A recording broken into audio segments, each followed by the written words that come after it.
So, hello and welcome. Welcome to Books for My Soul, Meet the Author, where we meet our favorite authors and we get to interact with them.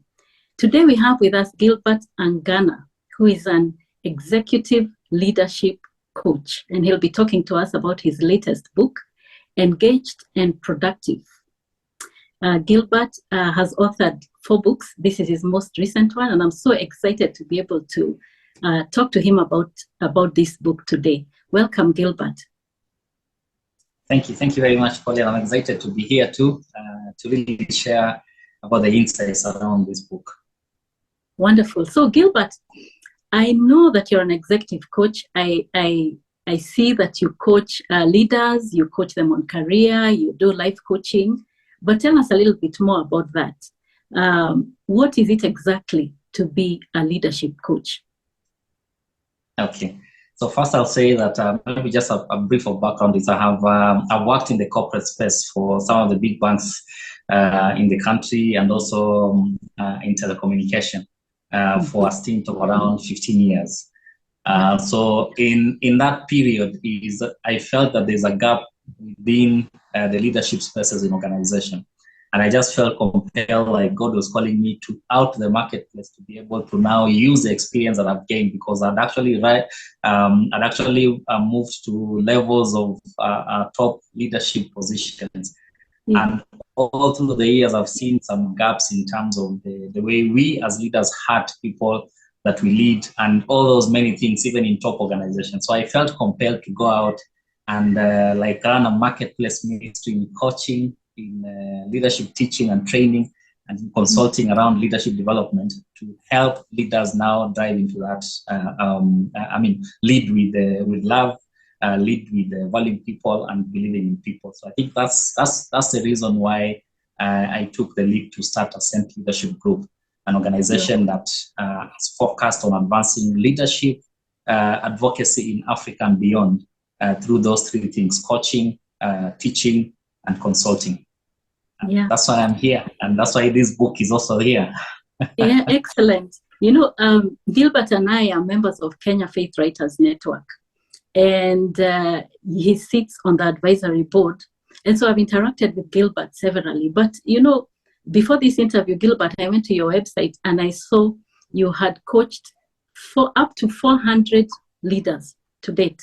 But before we started this interview, you told me that number has gone up to 1,000.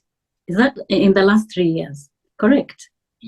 Yes. So I started coaching ideally in 2015. So there are actually more than 1,000 leaders that I've coached. But I usually like to put a gap on the last 3 years, because that's when I started now coaching full-time as part of my day-to-day. And that really counts is we have actually done over 1,000 leaders in coaching. And actually, if we look combined with the ones that we've trained, we are almost close to 5,000 leaders across Africa that we have actually trained on leadership matters. Wow, that's impressive. All this while you're studying your PhD, which you told me you're working towards completing in June to graduate in July. Yes, so that's my my target and my hope that I'll be able to finish up. It's been 3.5 years of really research and intense reading, but I'm happy that I'm on the final leg towards finishing. So you'll be Dr. Gilbert Angana. Yes. And I'm assuming I'm assuming you're studying leadership as well at that level. Yes. So my area is in organizational leadership. So really, it's within the space that I'm in terms of really helping leaders become the best version of themselves. Wonderful. So as I was going through your book, Gilbert, I came across what you're describing as 5 mind shifts that we need to be more engaged and more productive. Maybe just tell us what those mind shifts are. Okay.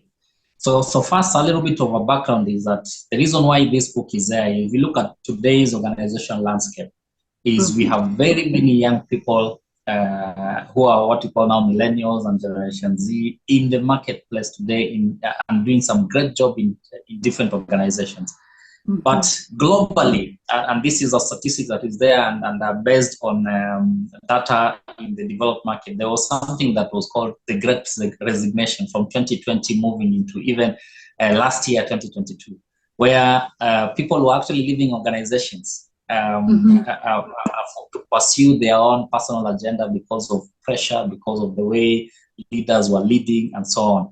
So with that genesis and looking at the fact that this generation is still with us, so there is something that we need to be able to do differently to lead the generation that is that are employees of organizations today, that are leaders of organizations today.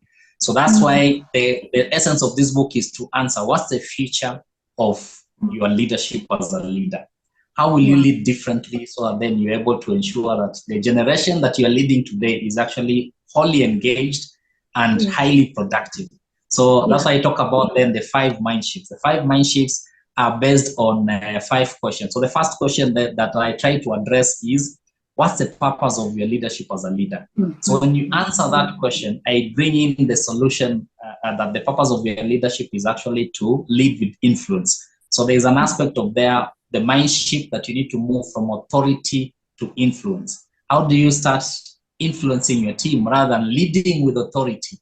Because if you lead with authority, what happens is you find that people leave leaders and they don't leave organizations. So you find that there is a great resignation, but if you get to understand what is the issue, it's because people are leaving the leader that is leading them, not necessarily the organization. The organization. So because I saw somewhere in the beginning of the book that this the whole purpose is to enable us be great leaders. Yes.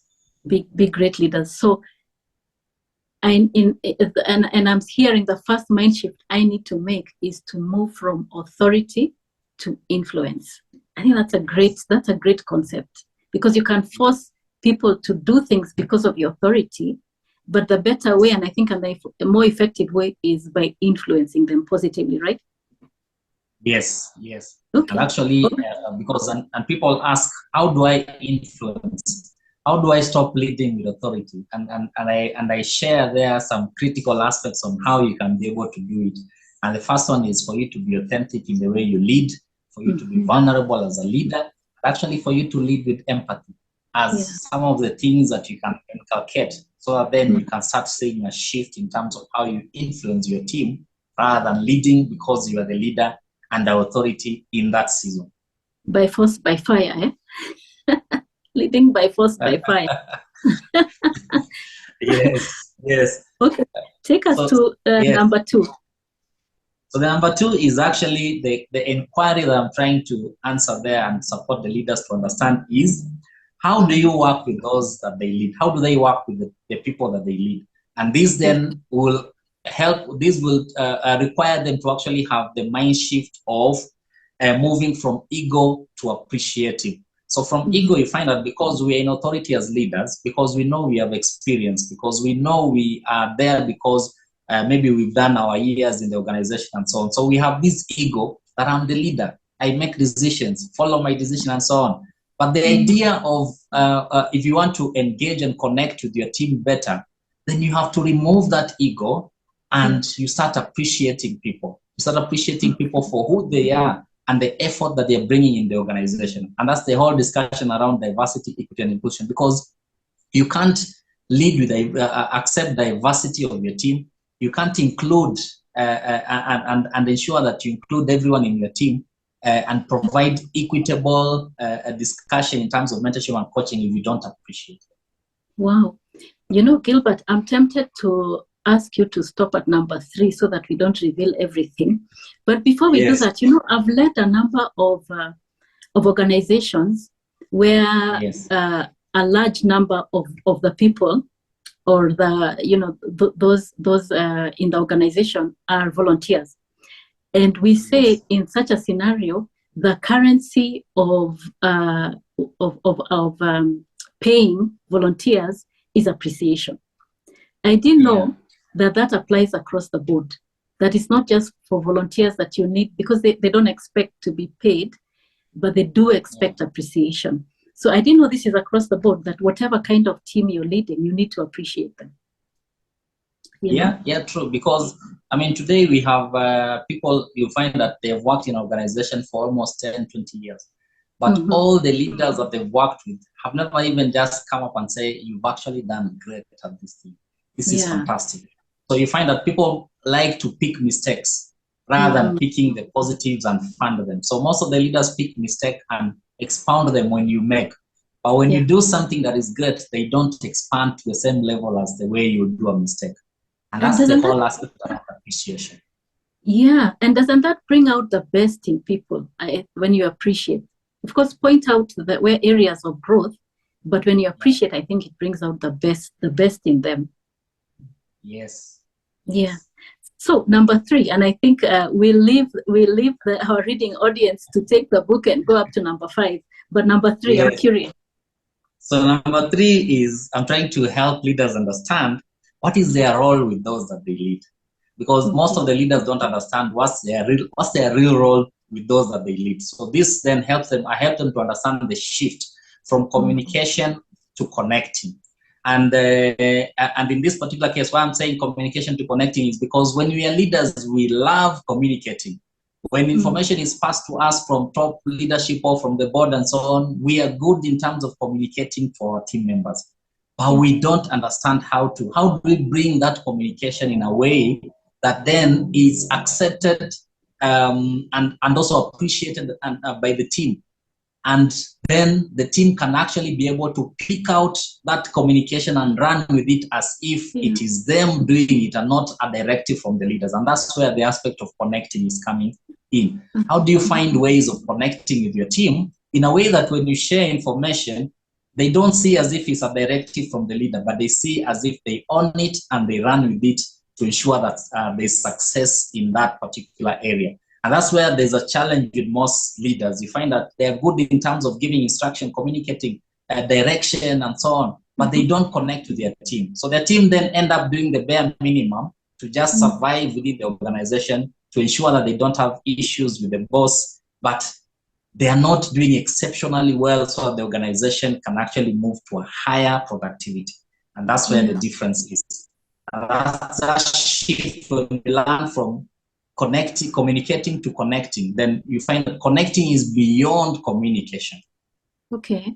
So give us an example. I'm just thinking, and just off the top of my head, I see some organizations doing this, and I could be wrong, where they try to not just see the individual as an employee, but as a whole person.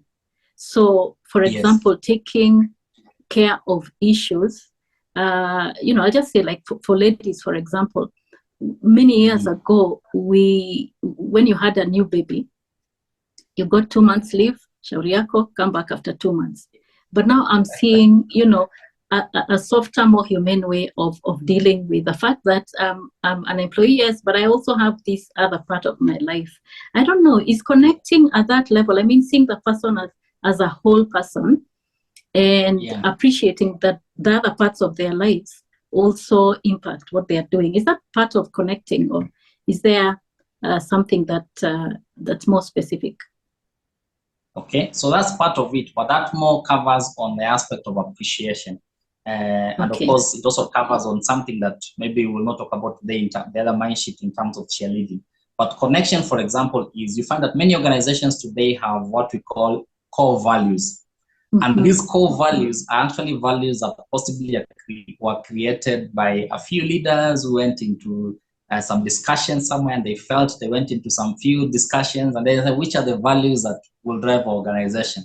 So they find that people have said this value, and this value. Then they come in and say to the whole organization that these are the values that will drive our organization forward. But you see, the idea is not everyone within the organization is actually connected to those values. And they don't take time to really then engage the people to understand how are these values going to be measured on the ground, how are these values going to be practiced from a reality perspective, so that then it doesn't just become of values that are written on the organizations, but are also what you call, they're also taken, they're also accepted by almost everyone within the organization.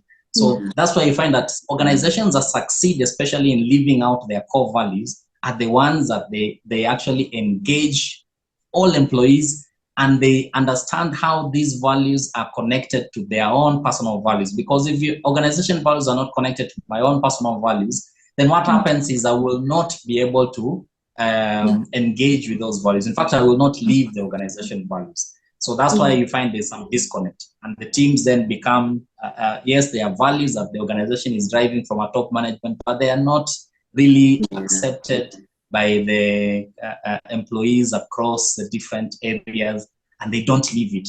And you keep on having issues with customer service, you keep on having issues with teamwork, just because it's not accepted. Yeah. You know, Gilbert, I'm just sitting here and remembering and almost laughing. Just, you know, a short while ago, I engaged with an organization, and they had said that, you know, one of their main values is, you know, customer care, good customer service, and so on. And I was sitting there in their waiting room where they've said the same service that I've gone to receive. They said on the wall, there's actually something they've hung up there, and they say, we'll do this in 14 days. But I'm sitting there and it's taken them 50 days for them to do what they have promised to do in 14 days. And that is hanging on the wall, meaning it's somebody, the way you're saying, somebody sat in a boardroom and said, one of our core values is we take care of our customers no matter what, for example. But here I am, it's been 50 days, and I can see on the wall there, they have, you know, one of their values is that they take care of us. And, you know, I'm just listening to you and I'm like, I have seen this in real life, you know. So, yeah, I think these lessons are really, really practical, Gilbert. But we won't give away everything. Do you have a copy of the book? Maybe you can, we can see the cover. Let us know the full title. So the copy is here. It's called Engage and Productive. It talks about the 5 mind shifts that leaders can inculcate in building highly engaged and productive teams. And I think the critical part there is highly engaged and productive teams, because highly engaged and productive teams require a total mind shift. And these are some of the critical mind shifts that I've actually shared. Wonderful. Highly engaged teams, so that we are not sitting in your reception 50 days later when you've promised 14 days. Wonderful. So the book is available on booksformysoul.com. I know as a download in EPUB format. What's the price, Gilbert? How much can we expect to get it at?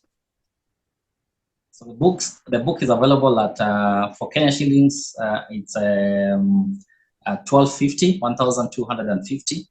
I'm sure for those who are somewhere outside the country, I mean, that conversion can happen in whatever currency that they are in, based on the currency rate within the country. Okay. But on Books for My Soul, I think I saw it was 1,000 shillings, if I'm not wrong. Yes, so for Books for My Soul, I think I gave a discount to 1,000. But if you want a physical copy, you can still go through, of course, Books for My Soul, and possibly just engage, and we'll be able to see how we can deliver the physical copy to you. So, thank you very much, Gilbert. That's a wonderful book. I think I'm ready for the 5 mind shifts that I need to do to become a great leader. And I really look forward, after I read the book, I really look forward to getting those lessons. So our reading audience, as you've heard, the book is available on booksformysoul.com at 1,000 shillings. If you want a physical copy, you can reach out to Gilbert, and it's available at 1,250. So thank you very much, Gilbert, Coach Gilbert. This is your 4th book, but I know we can look forward to many more, and we look forward to seeing you here another time.